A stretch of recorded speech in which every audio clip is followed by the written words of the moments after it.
Okay అమ్మా.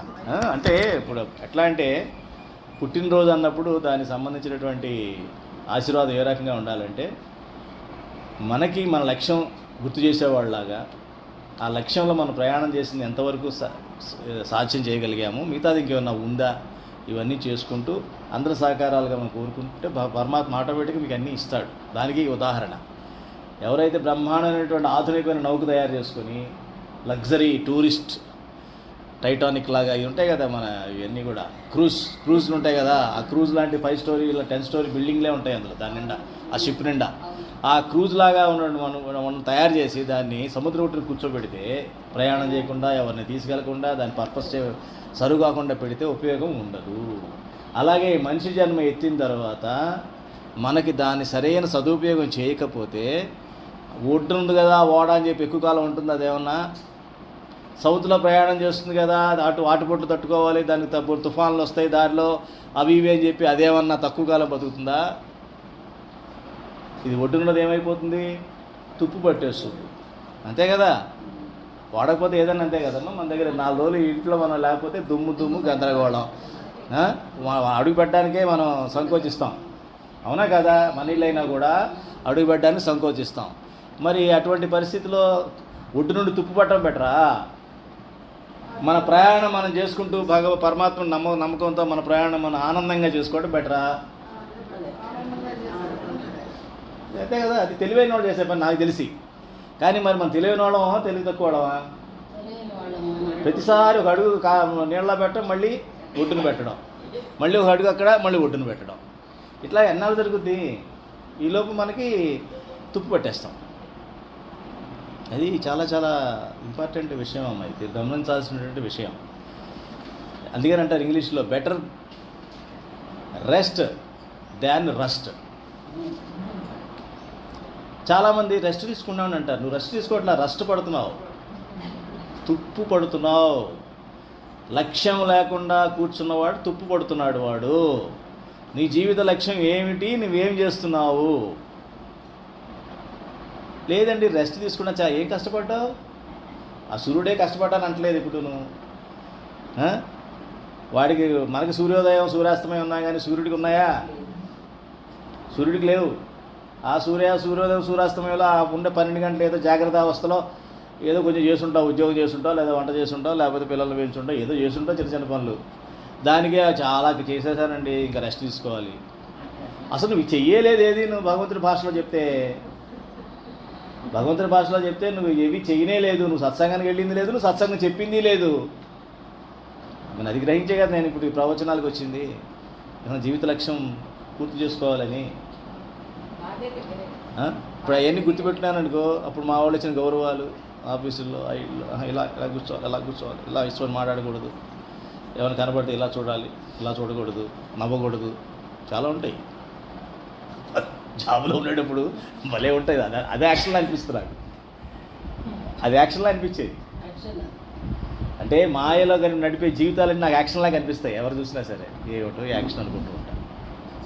చాలామందికి ఏంటి, తెర తీయక రాదా, వాళ్ళు ఏం చేస్తారు, భగవంతుడు తెర తీసేస్తారు పక్కకి, మాయ తెర కప్పుకుంటారు. చేయాల్సిన పని ఏంటి, మాయ తెర తొలగించాలి, భగవంతుడిని దర్శించాలి. మన భగవంతుడు పద్దాకి చెప్పాము సత్సంగం అని, చెత్త టీవీ, మంచి టీవీలో సీరియల్ వస్తుంది, వాడు ఏమనుకున్నారు, ఎలక్షన్ న్యూస్ మసాలాలా ఉంది, మీకు ఏం తెలుసు? ఇప్పుడు అందుకే అలా భయపడుతున్నాను. కొంచెం మీటింగ్ కూడా గ్రూపులన్నీ కూడా వెళ్ళట్లేదు, నేను తగ్గించేశాను. ఆ టైమింగ్ కూడా జస్ట్ 10 నిమిషాలు కూర్చొని వచ్చేస్తున్నారు. ఎందుకంటే ఏ తిప్పినా అదే అక్కడే వెళ్తున్నారు, అందరూ కూడా దానికే పోతారు. నాకు అసలు అది రోతకరమైన విషయం. అది అసురులు, వాళ్ళు అసలు గురించి మనం ఎందుకు మాట్లాడుకోవడం అంటారు. రాక్షసుల గురించి మనం మాట్లాడుకోవడం, దేవత గురించి మాట్లాడుకోవాలి, అవునా?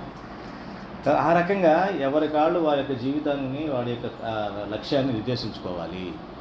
అందులో అనసూయ గారి మటుకు చాలా ఆ విషయంలో నేను ఆవిడ నిజంగా నేను నమస్కారం ప్రణామాలమ్మ. మీరు సరైన పద్ధతిలో ఉన్నారు.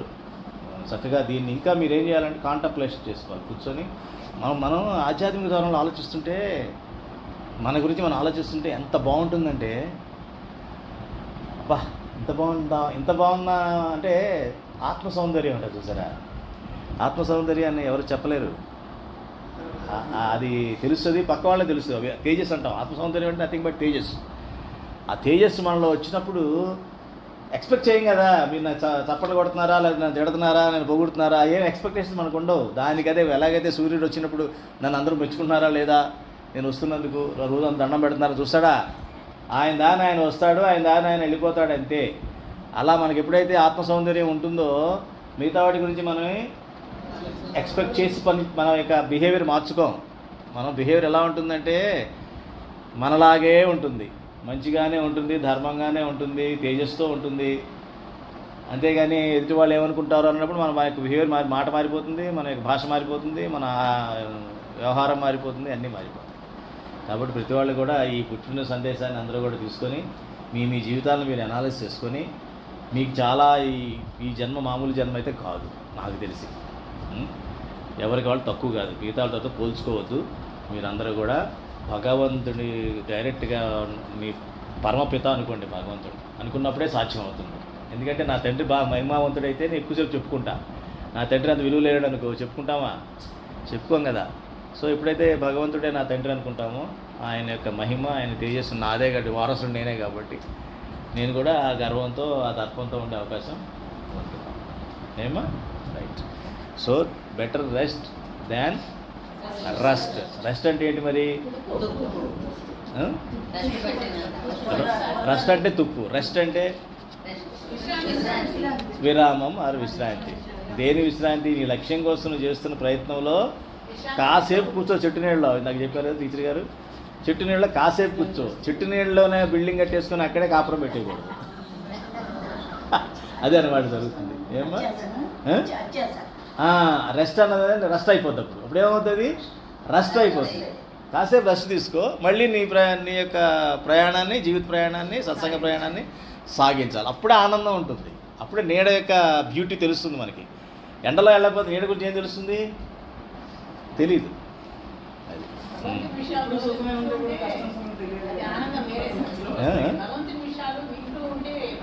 ఆనందం వేరమ్మా, అదే చెప్తా. అదే ఆత్మసౌందర్యం కింద మారుతుంది, అదే ఆత్మసౌందర్యం కింద మారుతుంది. మీరేమంటారు? ఇప్పుడు సుఖాలే ఉంటే కష్టం కూడా తెలియాలి. అంటే అని కాదమ్మా, కష్టం సుఖం కూడా మనం ఏం చేస్తామంటే సుఖం వచ్చినప్పుడు ఓవర్గా పొంగిపోతాం, కష్టం వచ్చినప్పుడు బాధ అనిపిస్తాం. ఓవర్గా పొంగిపోతుంది, దానికి జాగ్రత్తగా ఉండాలి. ఇప్పుడు అది ఎలాంటిదంటే కష్టం సుఖం అన్నది ఒక స్విమ్మింగ్ పూల్ లాంటిది అనుకుందాం. అంటే స్విమ్మింగ్ పూల్ హాయిగా కాసేపు అట్లా ఈత కొట్టవచ్చు, దానిలో అలా ఫ్లోట్ అవ్వచ్చు, ఏదో రకరకాలు చేయవచ్చు. అదే ఒక విపరీతమైన వాటర్ వచ్చేస్తుంది అనుకోండి ఎక్కువగా ఒకేసారి, అది మనం తట్టుకోలేం. అప్పుడు బాధ పెరిగిపోతుంది, ఇదేంటి బాధ కనుక మారిపోతుంది అనమాట. అప్పుడు దాన్ని ఎక్కువ ఎంజాయ్ చేయడం తగ్గిస్తే స్విమ్మింగ్ పూలు ఏదో కాసేపు ఏదో ఈత కొట్టుకొని వచ్చేసాను అంతే, దానికి అటాచ్మెంట్ ఉండకూడదు. మరి ఉప్పొంగిపోవడం వల్ల మనం కుంగిపోతాం. ఈ రెండు వలన కష్ట సుఖాలు. కానీ కష్టాన్ని ఎవరైతే సుఖంగా అర్థం చేసుకుంటారో, సుఖంగా అంటే సుఖం కాదు, కష్టాన్ని ఎవరైతే జీవితంలో భాగంగా ఆలోచిస్తారో వాళ్ళకి కొంచెం ముందుకెళ్తారు ఆధ్యాత్మికంగా. లేదు ఆధ్యాత్మికంగా అర్థం చేసుకుంటారు. అది ఆ అర్థం జీవితాన్ని అర్థం చేసుకోవడానికి కష్టాన్ని అర్థం చేసుకోవడం ఒకటే. అయితే కష్టాన్ని అర్థం చేసుకోవడానికే భగవద్గీత ఆసరా అవసరం. భగవద్గీత ఆసరా లేదే మీ కష్టం అర్థం కాదు. కష్టం ఒక శాపంలో అనిపిస్తుంది, శాపం అనిపిస్తుంది. అందులో జీవితంలో అన్నీ అనుభవించిన వాళ్ళే కదమ్మా. కరోనాలో ఎంత ఇబ్బందులు పడ్డారు అందరూ కూడా, తెలియనిది ఏముంది అందులో. కాబట్టి అటువంటి తట్టుకోవాలంటే ఈ భగవద్గీతే ఆసరా. కానీ దురదృష్టవశాత్తు అటువంటి సందర్భాల్లోనే దీన్ని ప్లే చేయడం మొదలుపెట్టి మామూలు వాళ్ళు ఎవరు చదవడం మానేస్తారు భగవద్గీతని.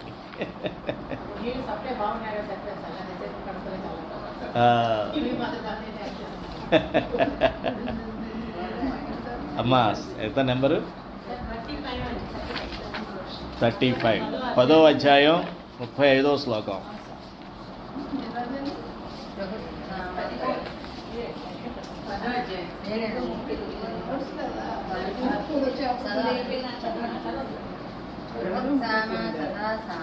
గాయత్రీ ఛందసామః మాసానాం మార్గశీర్షో అంశునాం స్మాకరః. దానము చేయుటకు అనువైన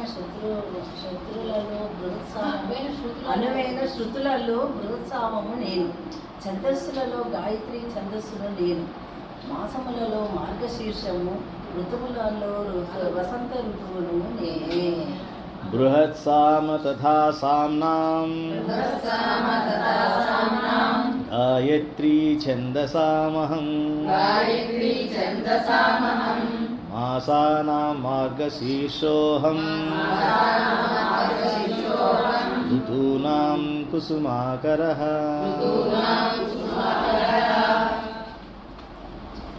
మాసములో మార్గశీర్షం కదా శ్రీకృష్ణ పరమాత్మ చెప్పేశాడు ఇక్కడ. అందుకనే మార్గశీర్ష మాసంలో ఏం చేస్తాం మనం? నారాయణుడిని ఎక్కువ పూజిస్తూ ఉంటాం. ఎస్, కాబట్టి మార్గశిర మాసం భగవంతుడి మాసం కింద తీసుకొని ఆ నెలంతా కూడా మనం భగవంతుని ఆరాధిస్తాం. ఋతువుల్లో వసంత ఋతువును నేనే. ఎందుకని? వసంత ఋతువుతోనే మొత్తం మొదలవుతుంది, మళ్ళీ సృష్టి కార్యం అంతా మొదలవుతుంది కాబట్టి అందులో నేనే. కానీ వసంత ఋతువుని మనం ఆనందిస్తాం కాబట్టి అందులో ఏం చెప్పినా కూడా మనకు ఆనందాన్ని ఇచ్చేది మహిమ కలిగి ఉన్నవి చెప్తున్నాడు అనమాట. మార్గశీర్ష మాసం నేను అని అన్నాడంటే అది మహిమ కలిగినటువంటి నెల అని చెప్పడం.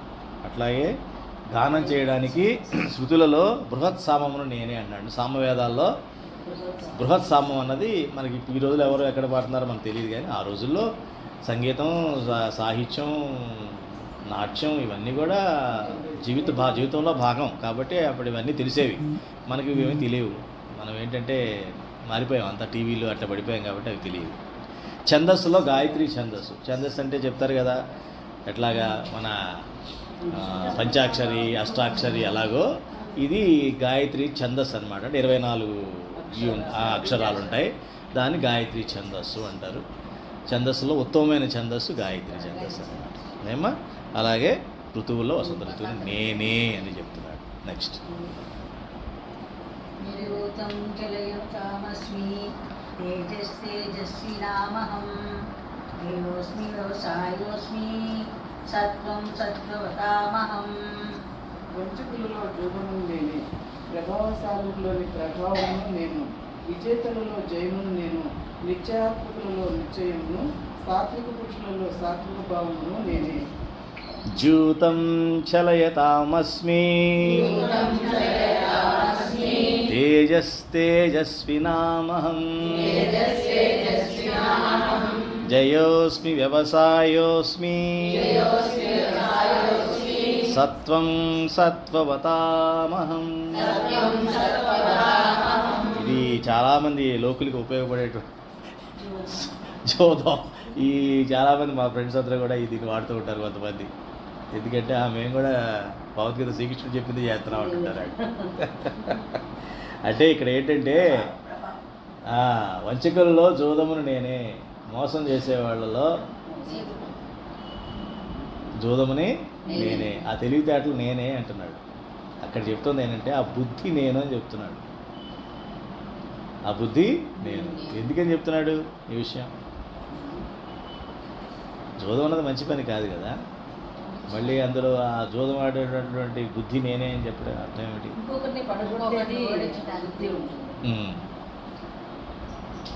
ఎందుకని అట్లా?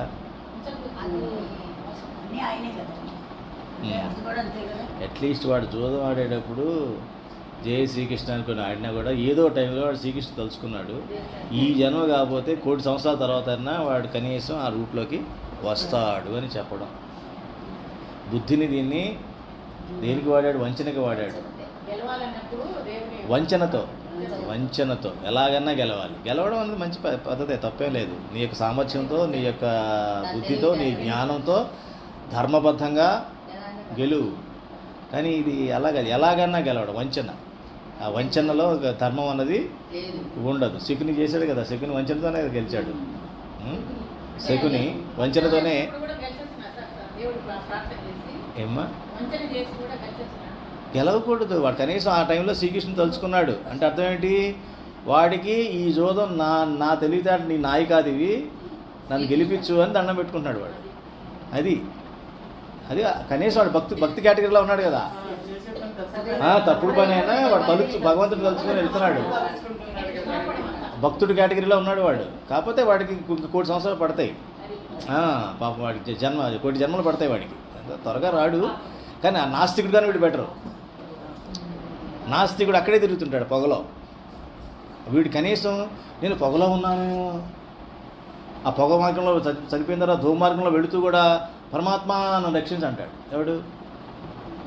తెలియకుండా వంచన చేసి జూతంలో గెలిచాను, వెర్రివాడిని అయ్యి, అప్పుడేదో గెలిచి అది గెలవడం కోసం కృష్ణ కృష్ణ అన్నాను, కానీ ఇప్పుడు నీ ఉక్కిరి బిక్కిరిలో ఈ ధూమంలో పడి నన్ను ఎక్కడికడికో నరకం తీసుకుపోతున్నావు, పరమాత్మ అని మళ్ళీ తలుచుకుంటాడు. కనీసం ఈ నాస్తికుడు అది కూడా తలుచుకోడు. పరమాత్మ అంటే ఎవడో తెలియదు, వీడే పరమాత్మ అనుకుంటుంటాడు. 4 చుట్టూ అద్దాలు పెట్టడం చూసారా, కుక్క అరుస్తుంటుంది. కుక్కన పిల్లిని అద్దాల గదిలో పెడితే అవన్నీ నేనే అనుకో, అది వేరే కుక్కలు అనుకుని అడుగు అరుస్తుంటుంది. అవునా కదా? దాని మొహం నాకు తెలియదు, దానికి అంత జ్ఞానం లేదు. అవునా? అట్లాగా వీడికి జ్ఞానం లేదు. వీడు ఏం చేస్తాడు, అసలు దేవుడు అన్న మాట వాడికి ఏంటో తేళ్ళు జిల్లు ప్యాకెట్ ఉంటుంది వాడిని ఒంటి మీద. అదంతే, అది ఏం చేయలేము దానికి. వాళ్ళే కష్టం అంతే అన్నమాట ఇక్కడ చెప్పేది. అంటే ఏంటంటే నన్ను గుర్తించాడు అట్లీస్ట్. ఈ తెలివితేటలు అంటే నన్ను భగవంతుని జోదం ఓడిపోయాడు అనుకోండి, వాడు భగవంతుడు తలుచుకోలేదు, అందుకే ఓడిపోయాడు అనుకుంటాడు కనీసం అని అనుకుంటాడు అట్లీస్ట్. అంటే వాడి యొక్క లాభ నష్టాలని ఎవరికి అప్పచెప్పాడు? భగవంతుడికి అప్పచెప్పాడు. శకుని వేసేటప్పుడు భగవంతుడు తలుచుకోలేదుగా, తలుచుకున్నాడా? అట్లా అనమాట. అలాగే ప్రభావశాలుల్లో ప్రభావాన్ని ఇది గమనించండి. నేను జోదం ఆడనండి, నేను చాలా భక్తుడినండి, ఆధ్యాత్మిక పరుణ్ణి చెప్పుకునేవాడు కూడా జోదం ఆడేవాడితో సమానం. అంతే కదా? అంటే నీ గొప్పతనం చెప్పడానికి వీల్లేదు. ఆ గొప్పతనం కూడా ఎవరిది? ఆయనకి అర్పించాలి. భగవంతుడు నన్ను ప్రభావవంతం చేశాడు. ఆ ఆనందాన్ని నాకు ఇచ్చాడబ్బా భగవంతుడు. ఈ ఆనందం అందరికీ దక్కితే బాగుండు కదా అనుకున్నవాడు. అంతేగాని నాకు మాత్రమే దొరికింది ఆనందం, ఇంకెవరికి ఇవ్వకూడదు. భగవంతుడా నాకు ఇచ్చినంత ఆనందం ఇంకెవరికి ఇవ్వద్దే, మొత్తం నాకే ఇచ్చేయి. ఇట్లాంటి ఆలోచనలు ఇవన్నీ కూడా మళ్ళీ అదే మార్గాన్ని, అధర్మ మార్గానికి పట్టుకెళ్ళిపోవాలి. అంటే మనం భగవంతుడినే అన్నింటిలో చూడాలని చెప్తున్నాడు అనమాట. నాది అన్నది లేకుండా ఉండడం అనేదే జీవితం. నాది అన్నది లేదు. ఇవాళ నాకు ఇచ్చాడు అంటే ఇచ్చాడు, తీసేశాడంటే తీసేశాడు. ఇచ్చినోడు తీసేయడా? ఉద్యోగం ఇచ్చినోడు తీసాకుంటుందా? ఉండదా? ఉంటుందా? అట్లాగే నాకు డ్యూటీ బాధ్యత ఇచ్చినప్పుడు బాధ్యత వదిలేదు, నీ బాధ్యత తప్పించేస్తాను నిన్నని చెప్పి జరుగుతుంది కదా, రిటైర్మెంట్ ద్వారానో లేకపోతే ఇష్టం లేకనో ఏదో రకంగా జరుగుతుంది కదా అది. అలాగే విజేతల్లో జయమును నేనే అనుకున్నాం కదా, విజేతల్లో కూడా జయమును నేనే. ఆ గెలుపు ఎవరు? నేను. అంటే ఆ గెలుపు అన్నది నీకు ఏదైతే భావాన్ని కలిగిస్తుందో అది నేనే. ఆ భావం నీది కాదు అని చెప్తున్నాడు. అప్పుడు ఆ గెలుపు ద్వారా వచ్చిన భావాన్ని కూడా భగవంతుడికి ఇచ్చేసేయాలి. ఆ గెలుపు రాగానే ఒక్కసారి ఇట్లా ఛాతీ విరవిసుకొని ఆహా ఇట్లా చూసి నేను గెలిచాను అన్నట్టుగా అట్లా చూసి పైకి చూసి కింద చుట్టూ చూసి ఇట్లా ఏదోలా ఫీల్ అయిపోతూ వాడే మేఘాల్లో తేలిపోతుంది. ఇట్లాగా ఉండడం అన్నది మళ్ళీ పాపం అంత జయం తీసుకున్నాం, అంత గెలిచి కూడా ఫలితం శూన్యమైపోయింది. అలాగే నిశ్చయాత్మకుల్లో నిశ్చయాత్మక బుద్ధి అనుకున్నాం కదా. వ్యవసాయాత్మక బుద్ధి అంటే ఏంటి? అందరూ చంచలంగా ఉంటుంది మనసు, కానీ కొంతమంది మనసు సత్సంగంలో ఉన్న లాంటి వాళ్ళకి నిశ్చయాత్మకంగా ఉంటుంది. ఆ చంచలంగా ఉండే సమస్యే లేదు. ఏదో నిన్న పెద్ద తుఫాను వచ్చింది కదా సత్సంగం ఆగింది, కానీ లేకపోతే అది కూడా ఆగుతుందా? ఆగదు. నిన్న మాయ మన మీద పనిచేసింది కొంచెం. అంటే మనం ఏదో గట్టిగా ప్రార్థించలా, అమ్మ వర్షం వచ్చింది బడిమానేద్దామని ఎవరు అనుకుంటారు. ఎక్కువ మంది ఇందులో ఎక్కువ మంది అది అనుకొని ఉంటారు.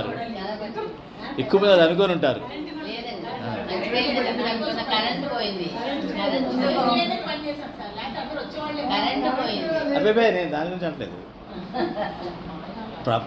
మాయ ప్రభావం ఏ రకంగా చెప్తున్నా. ఇందులో చాలామంది 80% ఏమనుకొని ఉంటారంటే మబ్బు రాగానే ఇవాళ సత్సంగ క్లాసు వెళ్ళక్కర్లేదు అనుకొని ఉంటారమ్మా. పెద్ద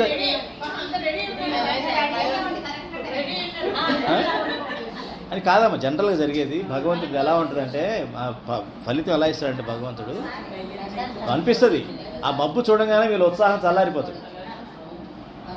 ఈ మైండ్ ఏం చేస్తాడు, సాకు చూస్తా, మైండ్ ఎప్పుడు రెడీగా ఉంటుంది, అమ్మయ్య ఇటు బలహీనం అయ్యాడు రా, అటాక్ అని కాదమ్మా. మీరు మిమ్మల్ని మన అసలు మన సత్సంగం పక్కన పెట్టండి, మన సత్సంగం పక్కన పెట్టండి. జనరల్గా ఎవరన్నా సరే ఈ మాయ అన్నది ఎంత ప్రబలంగా ఉంటుందంటే మన నిశ్చయాత్మక బుద్ధిని ఏ రకంగా అది వంచిస్తుంది అని చెప్పడం కోసం చెప్తున్నా. మన నిశ్చయాత్మక బుద్ధిని మీరు అలా కాకుండా ఉన్న అందరూ కూడా ఈ వర్షం వచ్చేటైతే సత్సంగానికి ముందన్నా రావాలి, సత్సంగం అయిపోయి ఇంటికి వెళ్ళాకైనా రావాలి. నేను ప్రకృతిని నేను ఆపకూడదు, నాకు ఆ శక్తి లేదు, నేను చేయకూడదు కూడా. నా లక్ష్యం మంచిదైతే, పరమాత్మ కనుక నాతో ఉన్నట్లయితే, నాకు ఈ ఉండాలనుకుంటే అది జరుగుతుంది, అది జరుగుతుంది.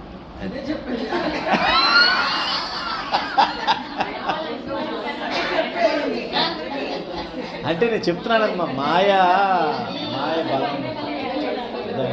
ఇది నాకు ఎన్నో ఉదాహరణలు ఉన్నాయి. నాకు మా వాళ్ళు ఎంతమంది చాలామంది చెప్పినప్పుడు, వర్షం పడుతుంది ఎక్కడికి వెళ్ళిపోతావు, వీడు టీవీ 9లో చూస్తాడు, ఇక్కడ వర్షంగా మబ్బు కూడా రాదు, ఫోన్ చేస్తాడు, ఎంత తుఫాన్ అంటారా నీకు అసలు బయటికి రామాకండి అంటాడు. అవునా అనుకుంటాం మనం, అప్పటికే మైండ్ యాక్ట్ చేస్తాం. అమ్మాయి చెప్పేటట్లే నేనే పంపించాను అడిగి మెసేజ్, కొన్ని వచ్చిందా నీకు అంటాడు, వచ్చింది పెద్ద తుఫాన్లు వస్తాయంట, ఇదంట వెళ్ళొద్దంటాడు, వీడు ఆగిపోతాడు.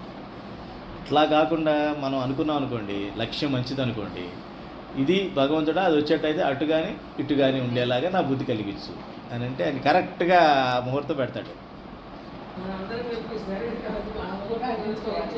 ఆ ముహూర్తం పెడతాడు. ఆ ముహూర్తం ఎప్పుడైతే పెడతారో, లేదమ్మా బలం ఉంది, భక్తుల యొక్క సంకల్పంలో బలం ఉంటుంది. కాబట్టి ఎప్పుడైనా మీరు చెక్ చేసుకోండి, నేను చెప్తా కదా, మీరు చెక్ చేసుకోండి కావాలంటే.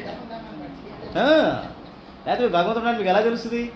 ఓకేనండి, సత్సంగాలకు వస్తున్నారు, పూజలు చేస్తున్నారు, ఎప్పటి నుంచో 4 ఏళ్ళు బట్టి ఉంటున్నారు, 5 ఏళ్ళు బట్టి 10 ఏళ్ళు బట్టి ఉంటున్నారు. మీరు భగవంతుడు నాడు ప్రూఫ్ ఒకళ్ళు చెప్పండి, ఒక్కొక్కరు చెప్పండి నాకు. మీకు వచ్చినటువంటి జీవితాల్లో ఎటువంటి ప్రూఫ్స్ వచ్చినాయి చెప్పండి నాకు.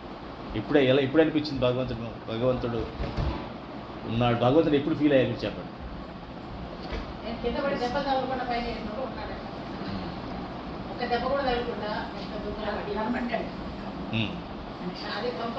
చాలా తక్కువ.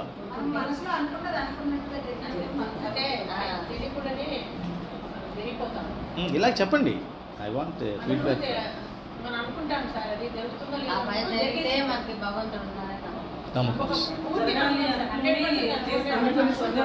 అప్పటికప్పుడు జరిగేవి కూడా అనుకోకుండా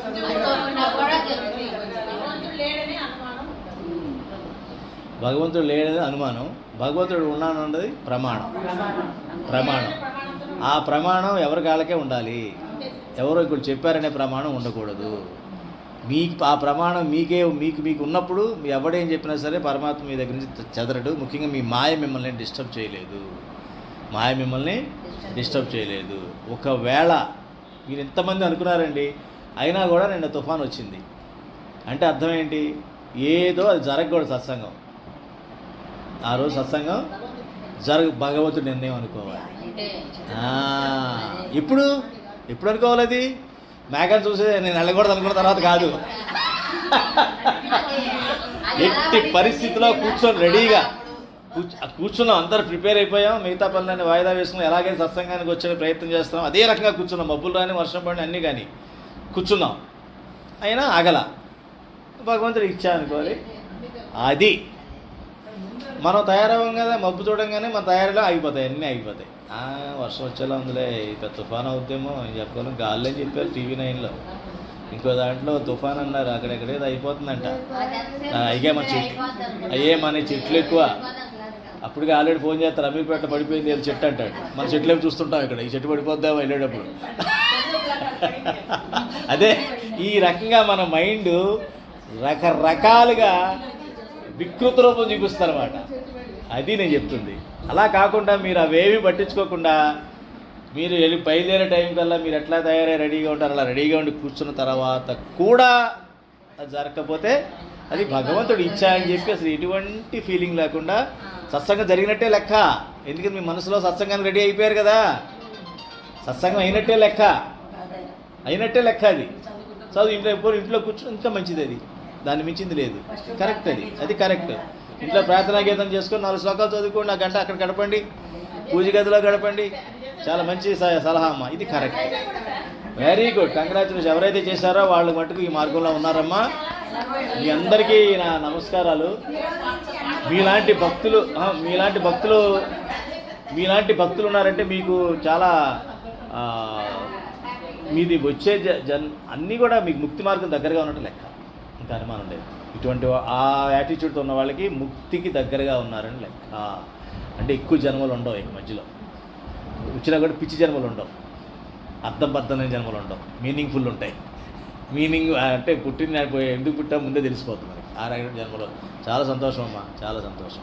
మీ అందరికీ విషయం చెప్తానమ్మా, అంటే భగవంతుని మనం ఏ రకంగా అనుకోవాలనే విషయం కోసం ఈ ఉదాహరణ నేను ఇవ్వడం జరిగింది, అంతేగాని ఇంకో రకంగా కాదు.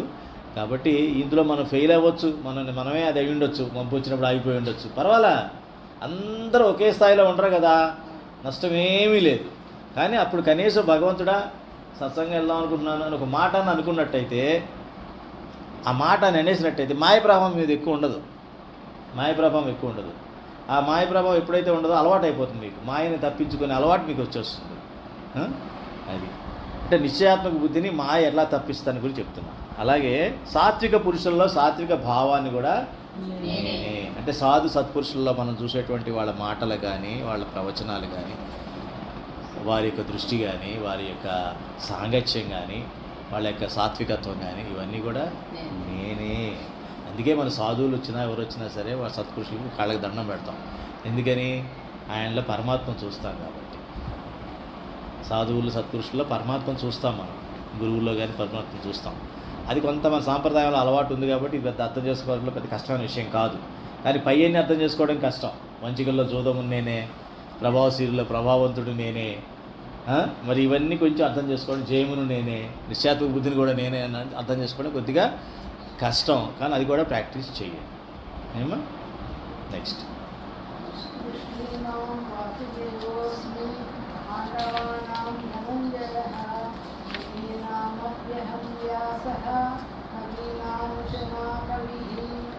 వృష్ణీవంశజులలో వాసుదేవులను నేను, పాండవులలో ధనుంజయులను నేను, అనగా నీవే నేను. మునులలో వేదవ్యాసులను నేను, కవులలో శుక్రాచార్యులను నేనే. వృష్ణీనాం వాసుదేవోస్మి, పాండవానాం ధనంజయః, మునీనామప్యహం వ్యాసః, కవీనాం ఉశనా కవిః.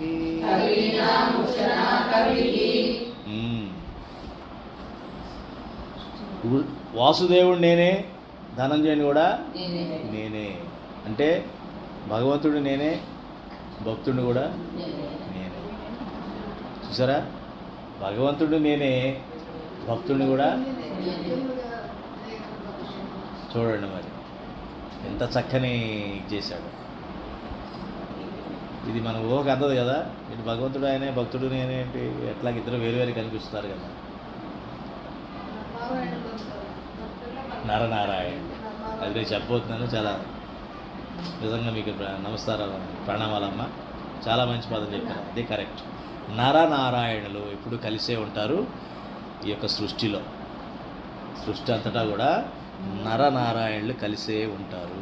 భక్తుడు లేకుండా భగవంతుడు ఉండడు, భగవంతుడు లేకుండా భక్తుడు ఉండడు. అది ముఖ్యంగా మనం గమనించాల్సింది. నెక్స్ట్, మునుల్లో వేదవ్యాసుడను నేనే. ఎందుకన్నాడు వేదవ్యాసుడు? వేదనారాయణుడు అంటాం. వ్యాసుని ఏమంటాం మనం? వేదనారాయణుడు. వేదాలే నారాయణుడు, వేదాలే నారాయణ స్వరూపం, వేదములే నారాయణ స్వరూపం. అటువంటి వ్యాసుడు వాటిని మనకు అందజేసినటువంటి వాడు కూడా నారాయణుడే. అలాగే కవుల్లో శుక్రాచార్యుని కూడా నేనే. నెక్స్ట్,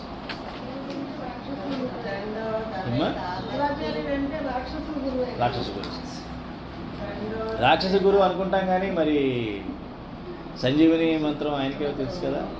సంజీవిని విద్య తెలిసిన ఆయనే. అదో పెద్ద కథ కదా, తెలుసు కదా. వాళ్ళ అమ్మాయి పేరేంటి? దేవయ్య. కచ్చదేవయ్య. నెక్స్ట్ దండో దవేతామస్మి నీతిరస్మి విదీషితాం మౌనం దైవాస్మి విజ్ఞానం జ్ఞానం జ్ఞానావతామహం. శిక్షించు వారిలో దండమును అనగా దమన శక్తిని నేనే, చేర్చే కలవారి నీతిని నేనే, గోప్య విషయ రక్షణమున మౌనమును నేనే, జ్ఞానుల యొక్క తత్వజ్ఞానమును నేనే. దండోదమయతామస్మి నీతిరస్మి జిగీషతాం మౌనం చైవాస్మి గుహ్యానాం జ్ఞానం జ్ఞానవతామహం. శిక్షించు వారిలో దండమును అనగా దమన శక్తిని కూడా నేనే. అంటే ఇది ఆల్రెడీ శ్రీకృష్ణ పరమాత్మ ఫస్ట్ మొదటి చెప్తున్నాడు, నువ్వు కాదు చంపేది నేను అని చెప్తున్నాడు కదా. నువ్వు చంపుతున్నావు వాడిని అనుకుంటున్నావేమో, చంపేది నేనే. చస్తున్నాను వాడు అనుకుంటున్నాడేమో, చచ్చేది నేనే అంటున్నాడు. నువ్వు వాడిని చంపట్లేదు, వాడు చావట్లేదు. నువ్వు శాశ్వతంగా ఉంటావు, వాడు కూడా శాశ్వతంగానే ఉంటాడు, నేను కూడా శాశ్వతంగానే ఉంటాను. కాబట్టి శాశ్వతంగా ఉంటే మనందరం కూడా ఒకటే అని చెప్తున్నాడు అనమాట. సృష్టి మరి భగవద్గీతగా స్టార్ట్ అయింది చూసారుగా. ఆ చార్ట్ మళ్ళీ పెడతాను, మర్చిపోయాను అది. ఆ చార్ట్ చూసారు కదా, అక్షరధామం నుంచి పరమాత్మ దగ్గర అన్నీ మొదలవుతాయి. సృష్టిక్రమం అంతా కూడా ఆయన ద్వారానే అన్ని అంశాలన్నీ కూడా వస్తూ ఉంటాయి. అలాగే నెక్స్ట్ ఏమన్నాడు, గోప్య విషయ రక్షమున మౌనమును నేనే. సీక్రెట్స్ విషయాల్లో సైలెంట్గా ఉండేది కూడా ఆ సైలెన్స్ నేనే అంటున్నాడు. అది బుద్ధి, మళ్ళీ అది కూడా బుద్ధే కదా. ఇవన్నీ బుద్ధే కదా. వివేచనా శక్తి, విచక్షణా శక్తి, మంచి చెడు ఏమిటి ఇవన్నీ తెలుసుకొని చెప్పేది బుద్ధి. అంటే బుద్ధి నేనే అని చెప్తున్నాడు అనమాట. నెక్స్ట్ జ్ఞానుల యొక్క తత్వజ్ఞానం కూడా నేనే. ఇప్పుడు చూడండి, ఒక్కొక్క సాధువు ఒక్కొక్క సాంప్రదాయం ఒక్కొక్కలా చెప్తూ ఉంటారు. అది తత్వజ్ఞానం అంటారు. ఆత్మని అనాత్మని రెండింటిని కూడా అద్వైతం వాళ్ళు ఒకలా చెప్తారు, విశిష్టాద్వైతం ఒకలా చెప్తారు, ద్వైతాద్వైతం వాళ్ళు ఒకలా చెప్తారు, ఏమా కేవలం ద్వైతం వాళ్ళు ఒకళ్ళు చెప్తారు. ఇవన్నీ రకరకాలుగా తత్వజ్ఞానులు, వీళ్ళంతా తత్వజ్ఞానులు అంటారు. అంటే పర ఇహం అంటే భూమిపైన చూసేది, సృష్టిలో చూసేది, సృష్టికి పరమైనది. ఈ రెండింటి గురించినటువంటి అవగాహన దాన్నే తత్వము అంటారు. ఆ తత్వజ్ఞానాన్ని వాళ్ళు వారి యొక్క బుద్ధి కుశలతతో వారు గ్రహించిన దాన్ని మనకి చెప్పడానికి, వాళ్ళ ఆ దర్శించిన దాన్ని, గ్రహించిన దాన్ని కాదు, దర్శించిన దాన్ని మనకి అందజేస్తారు. ఆ జ్ఞానాన్ని ఎవరు? నేను ఇచ్చిందే. అంటే ఇప్పుడు చార్వాకుడు ఉన్నాడు, నాస్తికుడు. ఆ జ్ఞానం ఎవరిది? నాదే. పాషండులు ఉంటారు నాస్తికులు. ఆ జ్ఞానం ఎవరిది? నాదే. అంటే ఏంటి? ఇప్పుడు చూడు, అద్వైతం అంటారు. అద్వైతం అంటే ఏంటి? ద్వైతం కానిది. అంటే ద్వైతం ఒప్పుకున్నావు కదా, ముందు చెప్తుంది ఏంటి? ద్వైతం అంటున్నావు. అంటే రెండు కానివి అంటున్నావు. అంటే ఏంటి? ముందు అది చెప్తేనే కదా. అది లేదు అన్నావంటే అది ఉందనే చెప్పి ఒప్పుకున్నావు కదా ముందు. అది ఉంది కానీ ఆ రెండు ఒకటే అంటావు చివరికి. అది ఆ రెండు ఉన్నాయి కానీ రెండు లేవు ఒకటే అని చెప్తావు. రెండు లేవు ఒకటే అని చెప్తావు. అంటే రెండు గురించి మాట్లాడిన తర్వాత ఇది అర్థమవుతుంది. కానీ అసలు ఏమీ లేవు అంతా ఒకటే అనుకుంటే నేను చెప్పడానికి నువ్వు ఉండవు, చెప్పేది నేను ఉండను. ఇది జరగదు కదా. అట్లాగా అంటే ఆ భావంతో వాళ్ళు చెప్పారు. అలాగే విశిష్టాద్వైతానికి వస్తే అలా కాదు, ఇట్లాగా ద్వైతం రెండు ఉన్నాయి. జీవుడు ఉన్నాడు, దేవుడు ఉన్నాడు, ఈ మధ్యలో మాయ కూడా ఉంది, ప్రకృతి కూడా ఉంది. ప్రకృతి అన్నది మిథ్య కాదు, అది ఉంది అని చెప్తున్నాడు. అదే అద్వైతులు ఏం చెప్తారు? కనపడేదంతా కూడా మాయ, అంతే కదా. జగత్ మిథ్య, చెప్పండి. జగన్ మిథ్య, ఆత్మ సహజ, ఇదని యథార్థం అని చెప్పడం జరుగుతుంది. ఆత్మ నిత్యం, జగత్ మిథ్య. అంటే కనబడేది మిథ్య అంటారు. కనబడేది మిథ్య అంటే దాని అర్థం ఏంటంటే అశాశ్వతం అని. భగవద్గీత భాషలో చెప్పాలంటే అవన్నీ అశాశ్వతం, ఉండేవి కావు శాశ్వతంగా. ఇంక్లూడింగ్ ఈ జడం అన్నమాట, జడ పదార్థం. ఈ ప్రకృతి కానీ మన శరీరం కానీ ఇవన్నీ కూడా ఉండేవి కావు, ఇవన్నీ మిథ్య. మరి అద్వైతంలో అంతా మిథ్య అని చెప్పిన తర్వాత నీ శరీరం మిథ్య కదంటే మాట్లాడటం. మరి ఇది కూడా మిథ్యే కదా అంటే మిథ్యేనండి. మిథ్య అన్నప్పుడు మరి ఇంకా నీ జీవిత విధానం ఎలా ఉంది అలా ఉండదు. మళ్ళీ జీవిత విధానంలో మళ్ళీ అన్నీ కరెక్ట్గా ఉండాలి, ప్లేట్ నిండా అన్నీ ఉండాలి,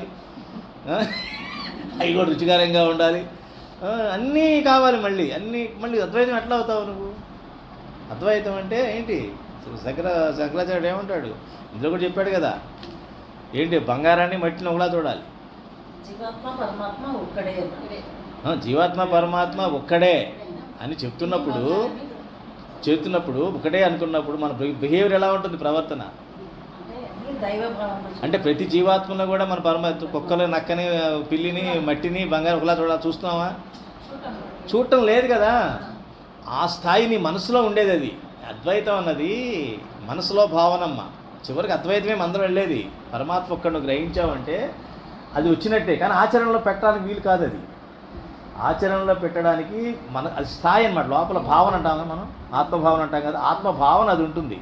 అంటే ఏంటి? కుక్కను చూసి దాన్ని చెదిరించుకోకుండా, దాన్ని మరీ నెదికెక్కించుకొని సోఫా పక్కన కూర్చోబెట్టుకోకుండా, అంటే వాటి ఓవర్ బిహేవ్ చేయకూడదు, అలాగని ఓవర్గా దాన్ని తిట్టకూడదు. అది కూడా నాలాంటిదే. అది జీవాత్మ, అందులో పరమాత్మ గ్రహించగలిగే అని ఎంతమంది ఉంటున్నాం మనం ఇవాళ?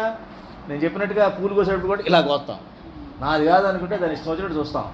నాది కాదు అనుకుంటే, నాదంటే బంగారంలా చూస్తాను. ప్లాస్టిక్ బకెట్ కూడా బంగారంలా చూస్తా, ప్లాస్టిక్ మగ్గు కూడా. పక్కడిది బంగారం అయినా కూడా అది మగ్గు కింద, అది ప్లాస్టిక్లా చూస్తా. ఏంటిది విరుద్ధ భావాలు ఇవన్నీ కూడాను? ఇన్ని విరుద్ధ భావాలేనా? అంటే ఇవి మామూలుగా ఉండేదే, మనసు చేసే పని ఇవన్నీ కూడా. కానీ అద్వైతం అని చెప్పుకుంటూ కూడా అలా ఉండడం అనేది కష్టం. అందుకని అద్వైతం గురించి చెప్పేటప్పుడు కేవలం ఇద్దరినే చెప్తారు. ఒకడేమో సుఖుడు, సుఖముని, రెండోవాడు జడభరతుడు. వీళ్ళిద్దరు తప్ప ఇంకా అద్వైతం లేరు. శంకరాచార్య కూడా చివరికి చెప్పాడు అద్వైతం వాడుకలో కష్టం అని చెప్పి ఆయన ఇన్ని సముద్ర లహరులు ఇవన్నీ రాసి ఇవన్నీ గుళ్ళు పెట్టి మఠాలు పెట్టి అవసరమా అద్వైతంలో? మరి అవసరమా? ఎందుకు పెట్టారు అవన్నీ? అంటే మానవుడు వేరే అని తెలుస్తున్నాం కదా, మానవుడు వేరే ఒప్పుకుంటున్నాం కదా మనం. ఆయన చివరికి గ్రహించింది అది. అద్వైతం చెప్పుకుంటూ వచ్చాడు, కానీ సృజలో సరిగ్గా వెళ్ళట్లా. అది ఇక కాదని చెప్పి మళ్ళీ భక్తి మార్గంలోకి వచ్చాడు. భక్తి మార్గంలోకి వచ్చాడు. భక్తి మార్గం అన్నది లేదు అసలు యాక్చువల్గా ఆయన దృష్టిలో. అంతా ఒకలాగా చూడడం ఆయన ఒక్కడికి అలవాటైంది, మిగతా వాళ్ళు ఎవరికి కూడా. శంకరాచార్యుడు కూడా ఉండలేకపోయాడు అద్వైతంలో. కేవలం సుఖముని, వేదవ్యాసు కొడుకు కుమారుడు వాడు, నెక్స్ట్ జడభరతుడు వీళ్ళిద్దరే అద్వైతానికి ఎగ్జాంపుల్స్ ప్రాక్టికల్గా. జడభరతుడు ఎలా సరిపోతాడో తెలుసు కదా. వాడు ఏం పట్టించుకోడు, అవధూత అనమాట. వాడు బట్టలు వేసుకోడు, ఏం వేసుకోడు, అంత వైరాగ్యం వచ్చేస్తుంది వాడికి. ఒకప్పుడు మంచి రాజు కదా భరతుడుగా పుడతాడు. వాడికి ఆ లేడీ మీద అతనికి దాన్ని పెంచుతాడు పెట్టలాగా.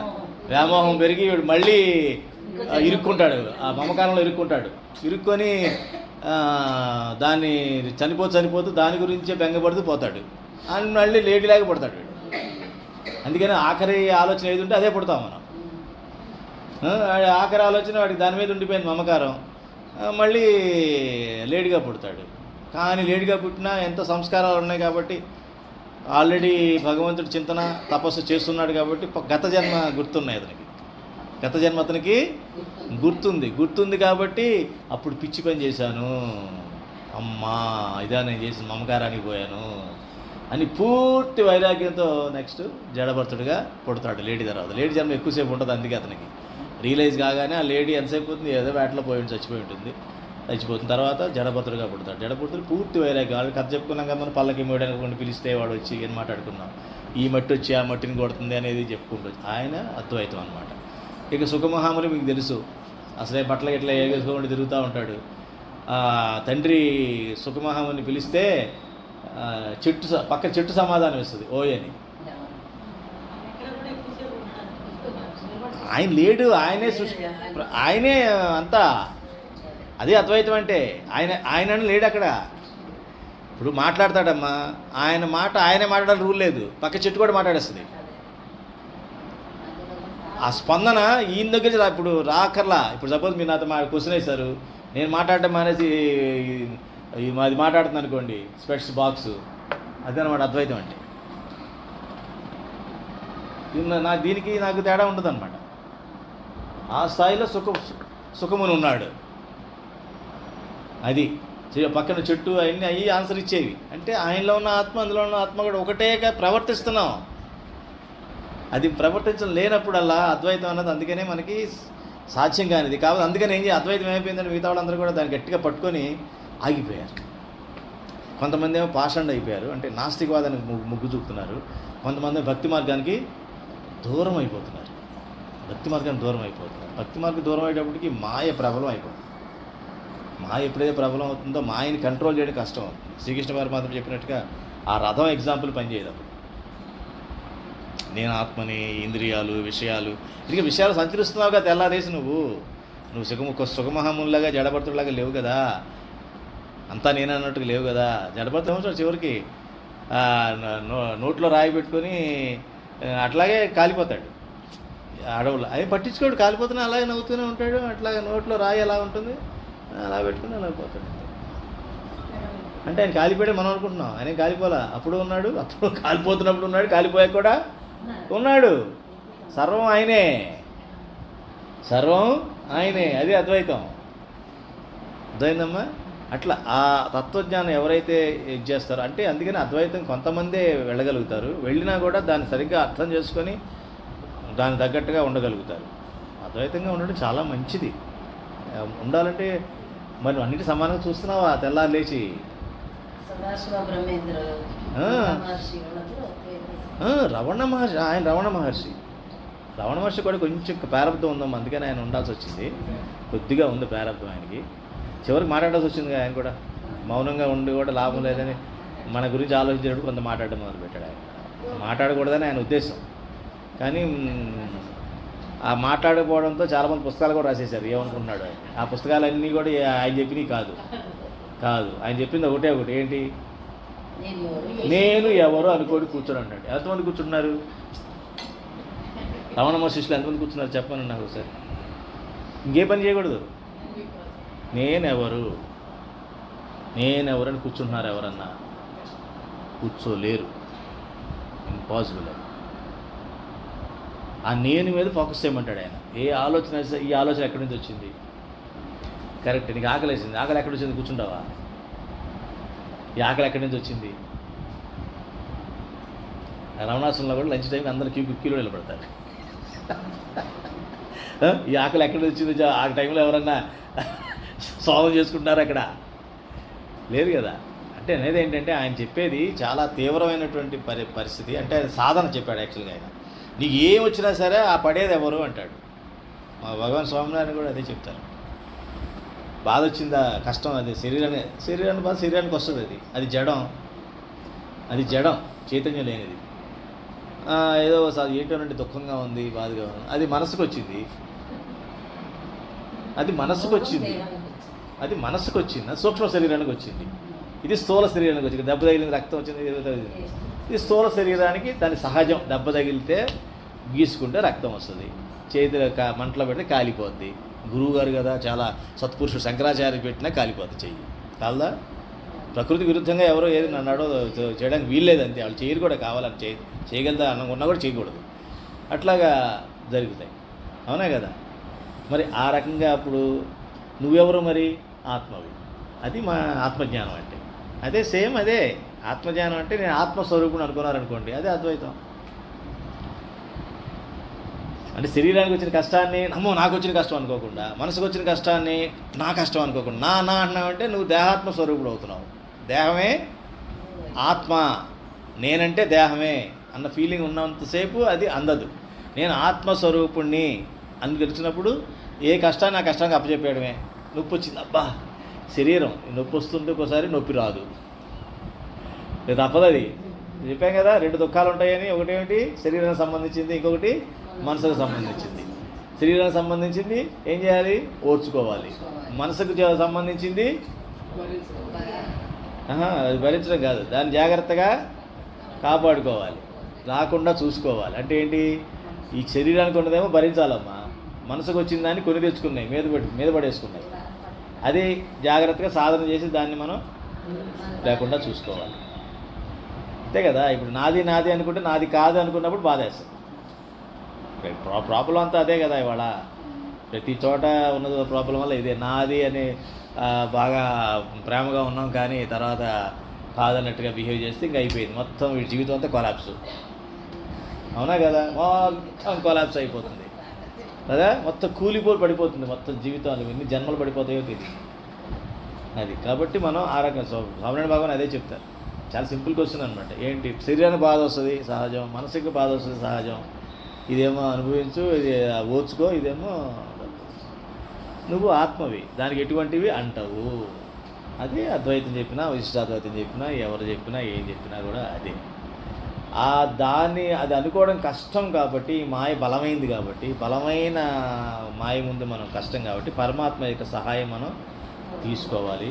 అది ఎలాగా అంటే అనుక్షణం పరమాత్మ తలుచుకోవాలి, పరమాత్మనే తలుచుకోవాలి. అనుక్షణము పరమాత్మనే, ఇంకొకటి తలపులోకి రాకూడదు.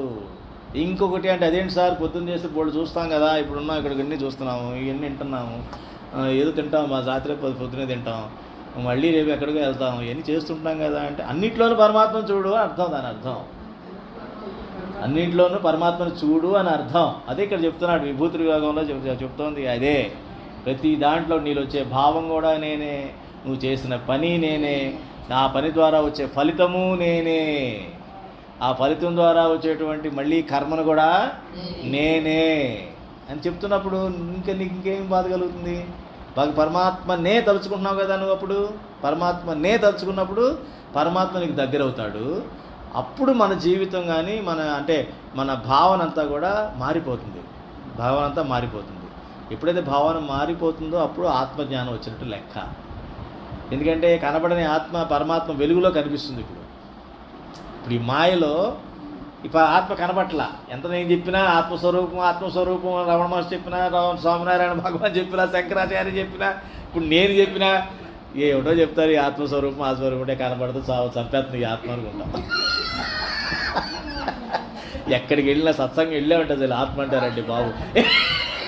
రమణ మహర్షి సత్సంగానికి వెళ్ళినా ఆత్మ అంటారు, ఈ శంకరాచార్య భజనకి వెళ్ళినా ఆత్మ అంటారు, అన్నిటికీ ఆత్మ అంటారు. అదే కనబడి సావదు. అవునా? ఎటు చూసినా మాయే కనిపిస్తుంది. వీళ్ళేమో ఆత్మ చూడమంటారు. ఎట్ట చేస్తాం? దాని మీనింగ్ ఇదనమాట. ఆత్మ చూడడం అన్నది సాధనతోనే మీకు అవుతుంది. ఎందుకు అంటే చిన్నపిల్లాడికి ఏం చూపిస్తారు మీరు? ముందు ఏ ఫర్ యాపిల్, పక్కన యాపిల్ బొమ్మ. మళ్ళీ తల్లి ఇంకా విద్యావంతురాలు అయిపోయి ఇంటికి వెళ్ళి బయటికి వెళ్ళి యాపిల్ కొనుక్కొచ్చి అక్కడ పెడుతుంది. ఇప్పుడు చదువు, ఏ చూసావా? చూశాను. ఏ ఫర్ యాపిల్, బుక్లో యాపిల్ చూపిస్తుంది. చూసావా? చూశాను. ఇదిగో ఇంకా అక్కడి నుంచి ఎప్పుడు కట్ చేసి తిందామని చూస్తాడు ఆడు.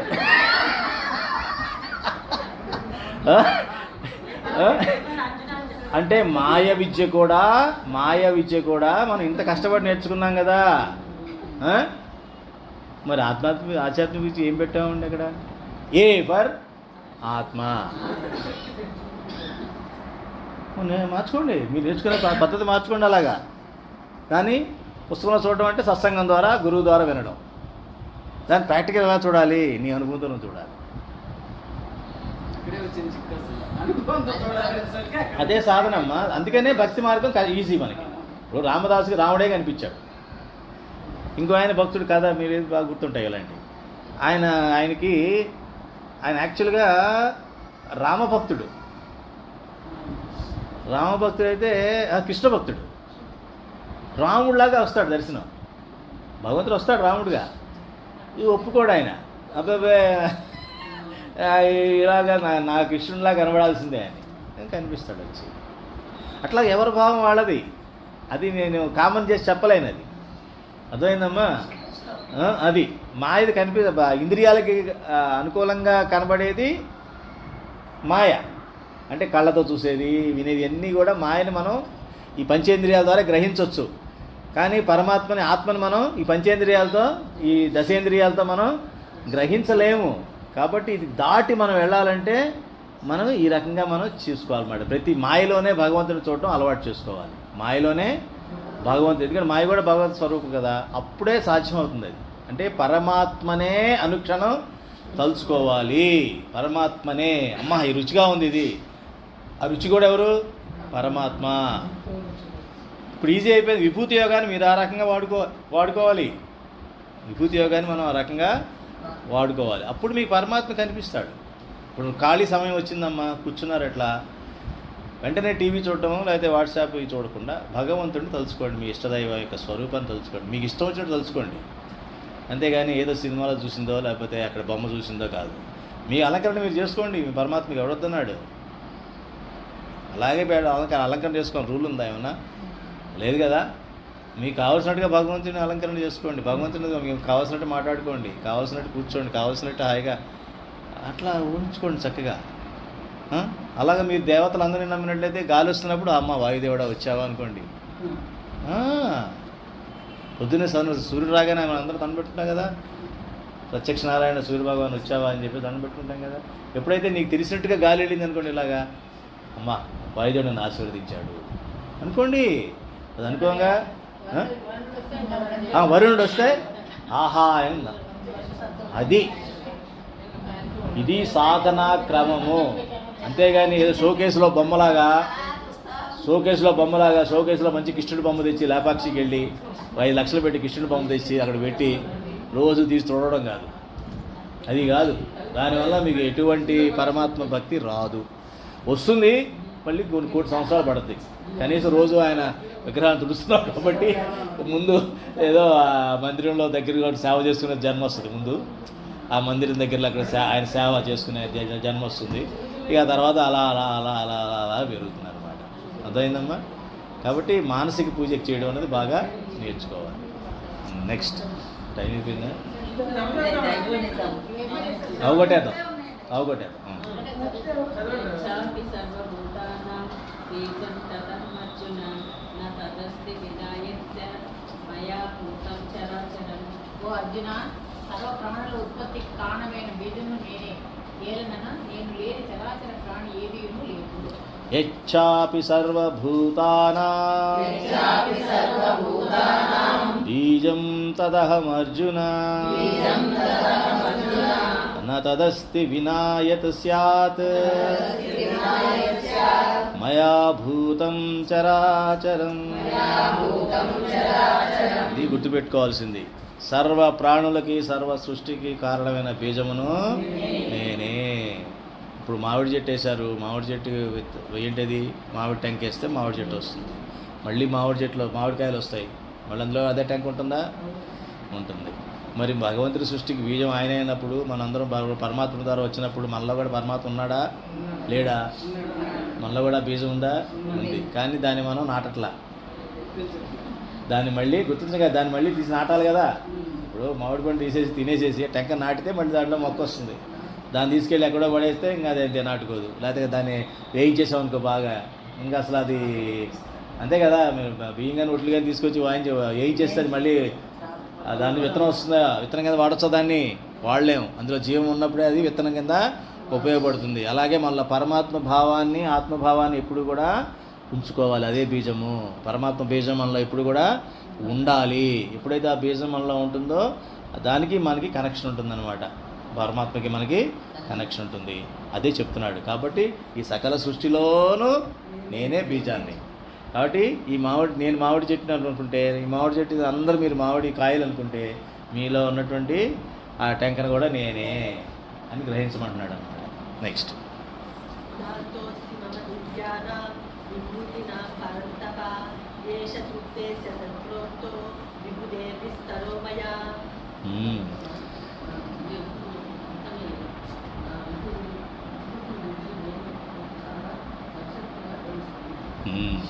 నాంతోస్తి మమ దివ్యానాం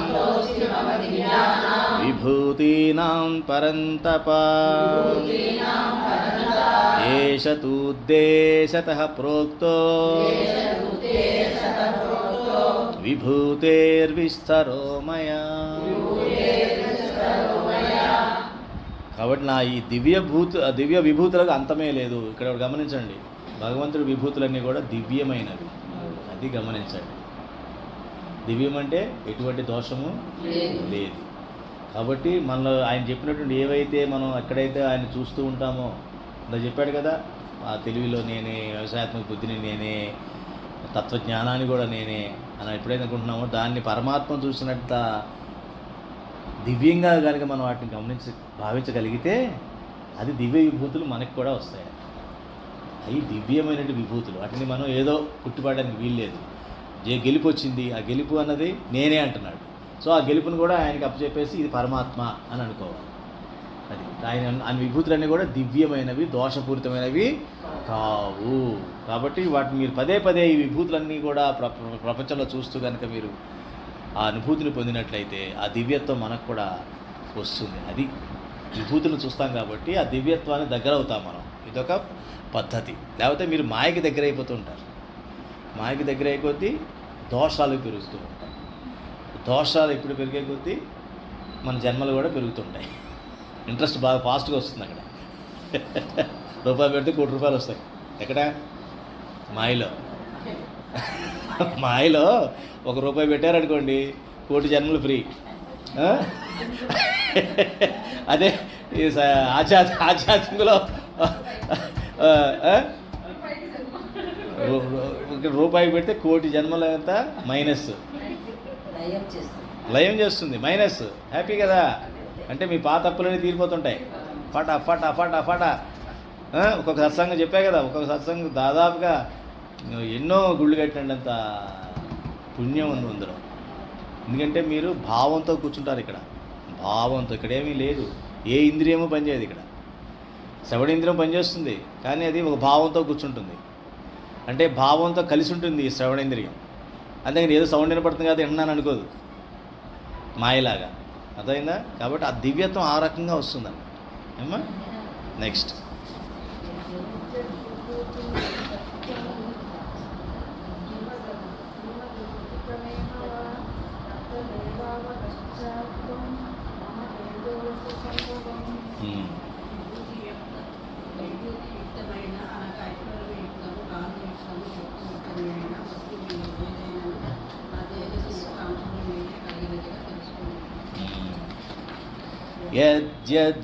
యద్యద్విభూతిమత్సత్వం శ్రీమదూర్జితమేవ వా తత్తదేవావగచ్చత్వం మమ తేజోంశ సంభవం. అంటే విభూతియుక్తము అంటే అది ఐశ్వర్యమైందని, కాంతియుక్తమని, శక్తియుక్తమని ఏ వస్తువైనా సరే నువ్వు చూస్తే దాన్ని నా తేజస్సే అని నువ్వు గ్రహించాలి. నా విభూతులన్నీ కూడా ఐశ్వర్యయుక్తము, కాంతియుక్తము, శక్తియుక్తము అని మీరు ఏదైతే గమనిస్తారో, అంటే దీనికి ఏమనుకోవాలి? ఒకసారి చెప్పాను, మాయను చూస్తే ఆశ్చర్యపోకూడదు, కేవలం భగవంతుడినే ఆశ్చర్యపోవాలి అని చెప్పానా? మనం ఆహా ఎంత బాగుందో ఇక్కడ, ఓహో ఇది ఎంత బాగుందో అని మనం మాయని అప్రిషియేట్ చేయకుండా ఆ బాగున్నది అన్నది పరమాత్మ అని అనుకున్నట్లయితే ఈ ఐశ్వర్యము, కాంతియుక్తము, శక్తియుక్తం అని ఏ వస్తువు చూసినా కూడా మీకు భగవంతుడి విభూతి అది అని తెలుస్తుంది. ఒక మంచి ఆర్ట్ చూశారు, బాగుంది అనిపించింది, ఆ బాగుంది అనిపించింది పరమాత్మ. ఇట్లా అలా అనుకోవడం విభూతియుక్తంగా చేసుకోవాలి. మన చూపుని కానీ, మన మాటను కానీ, మన యొక్క శ్రవణాన్ని కానీ, ఇవన్నిటిని కూడా విభూతియుక్తం చేసుకోవాలి. సపోజ్ మంచి గీతం విన్నారు, మంచి కీర్తన విన్నారు, అది ఒక ఏమనుకోవాలి? మనం బృహత్సామంలా అనుకోవాలి. ఒక బృహత్సామం అనుకునేది భగవంతుడు పరమాత్మ, అది బృహత్సామము అనుకోవాలి. అలాగే గాయత్రి చదువుతున్నాం, గాయత్రి ఛందస్సును చూసి ఇది పరమాత్మ అని అనుకోవాలి. అలాగే ప్రతి క్షణం పరమాత్మ తలుచుకునే అవకాశాలు ఈ చాప్టర్లో చెప్పినట్టు ఎక్కడ చెప్పలేదమ్మా. ఏ మతంలోనూ చెప్పరు ఇట్లా భగవంతుడు చూసే విధానం. కేవలం భగవద్గీతలోనే సాధ్యమైంది అది. కాబట్టి ఇక్కడ మీరు సాధన చేయడం అనేది ముఖ్యం. ప్రతి దానిని కూడా, ప్రతిదీ. ఇప్పుడు లైట్ వచ్చింది, కాంతి వచ్చింది, మళ్ళీ లైట్ వచ్చింది అన్నప్పుడు పరమాత్మ అనుకోవాలి. పరమాత్మ. ఎస్, వరుణదేవుడు చెప్పారు కదా, అనసూయ గారు చెప్పారు కదా, అబ్బా వరుణదేవుడు కనిపించాడు రో ఎన్నాళ్ళకి. అది చెప్తున్నాను, అది చూడడం ఉంటుందమ్మా, చాలా బాగుంటుంది అలా చూడడం మొదలు పెడితే. మీరు ఎప్పుడన్నా మీకు గాలి ఇలా అనిపించింది అనుకోండి, అప్పుడు ఆహా వాయుదేవుడు నన్ను ఆశీర్వదించాడు అని అనుకోవాలి. ఏమ్మా? పంచభూతాలను భగవంతుడిని మనం ఆవాహన చేసుకోవాలి. ఎందుకంటే ఎందుకు ఎలా ఆవాహన అయ్యాడు? నేను వాయుదేవుడు నేను తలుచుకుంది, కానీ ఆహా అన్నారే, అది పరమాత్మ. విభూతి చెప్పాడు కదా, కాంతియుక్తమైనవి, ఐశ్వర్యయుక్తమైనవి, తేజోయుక్తమైనవి, ఇవన్నీ కూడా అన్నిట్లో నన్నే చూడండి, నేనే అది అంటున్నాడు. అలాగే ఆహా అనిపించిందే, అది పరమాత్మ. అలా చూడాలి. అంటే వాయుదేవుడిని మనం చూసినట్టు ఉంటుంది, మనం ఆయన గుర్తించినట్టు ఉంటుంది, ఆయన ఆశీర్వాదం తీసుకున్నట్టు ఉంటుంది. ఇటు పరమాత్మను కూడా మనం తెలుసుకున్నట్టు ఉంటుంది. ఇలా చేస్తారని అనుకుంటున్నాను మన శిష్యులంతా కూడా. చేయొచ్చమ్మా, అది కొంచెం కష్టమేమో, అంటే ఎవరో ఏదో మాట్లాడుతూ అటు ఇటు చూస్తుంటాం మనం. అంటే పరమాత్మ చూస్తానంటాం అప్పుడు. అది జోకింగ్. అలా ముందు అలా అనిపిస్తుంది, నేను వెర్రిగా చూస్తున్నాను అటు ఇటు అని. ఏం కాదు, ఏం పట్టించుకోవద్దు. మీరు పరమాత్మనే చూడండి, ఆ వెర్రి కూడా పరమాత్మే అనుకోండి. అయితే నెక్స్ట్ అథవా బహునైతేన కిం జ్ఞాతేన తవార్జున దిష్టభ్యాహమిదం కృష్ణం ఏకాంతేన స్థితో జగత్. ఎందుకంటే ముఖ్యంగా తెలుసుకునే ప్రయోజనం లేదు. సంపూర్ణ జగత్తులో కేవలం యోగశక్తి యొక్క అవసరం కూడా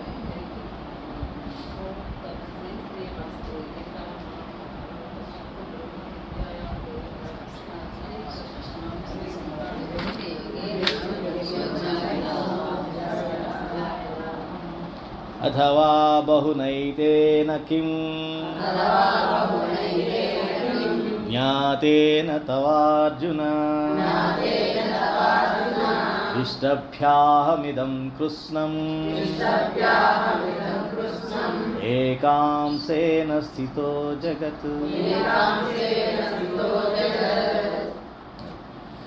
ఇంత చెప్పి ఏం చెప్తున్నాడంటే, నేను చెప్పింది ఈ మొత్తం సకల సృష్టి నువ్వేదైతే గ్రహించగలుగుతున్నావో అది నాలో చిన్న ఒక అంశం మాత్రమే. అంటే సూర్యుడికి ఎన్ని తేజస్కిరణాలు ఉన్నాయో లెక్కలేదు.